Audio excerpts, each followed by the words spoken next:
good morning सांग मैंने देखो आज सकाळु सकाळु माछ चिंगुड़ी मटन आउ माछर जो मंजी एतिकी आसी जाइए तो सब जिनस को भल भाव में धुआ धुई करके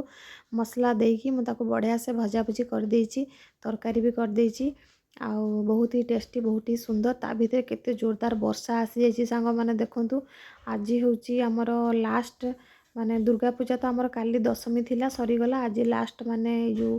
माछ मांस जी जहाँ खाइबे आज खाइबे आउ नेक्स्ट संडे भी खाइबे ता परठू आउ खिया पिया हो पारिबनी आइंस कहीं लक्ष्मी पूजा पर दिन ठू आमर आरंभ हो कार्तिक आउ मार्गशीर तो 2 मास पूरा पूरी बंद हम आइंस खिया से आज पूरा भरपूर मात्रा रे रंधारंधी चली ये मोर मटन अच्छी 2 केजी मटन अच्छी आउ माछ पाखापाखि 1.5 किलो थिला आउ चिंगुड़ी 1 केजी थिला जेहेतु आमर जॉइंट फैमिली तो एते सारा रंधारंधी कलापर वर्षा पागरे सांग मैंने लास्ट को मत कि खाइबा इच्छा है नहीं बास मुझे चिंगुड़ी भजा आउ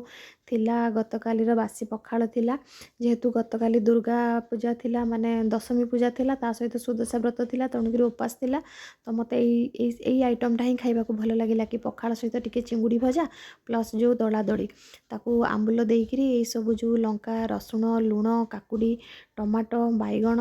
आ पोटल एसबू को पोड़ापोड़ी करके टिके तोराणी देके दलियार जो टेस्ट आसना सांग मैंने यूनिक आपण मैंने निजे बनातु खातु खुआतु केमती लगुच मो सहित कमेंट करूँ तो आंबुलटा नानी प्रिपेयर करचंती तो बहुत ही टेस्टी अच्छी मु प्राय तो मैक्सिमम टाइम जिते बड़े भी दरकार हे मो नानी पाखु नहीं कि आसए आउ या बनैला पर भी मुझे समस्त को कही किए खाइब कि घरे समस्ते मना कले कहले कि आज एत बढ़िया आइटम है आम ताकू न खाई यही पखाड़ आ आंबुल झोल कई खाइबू किंतु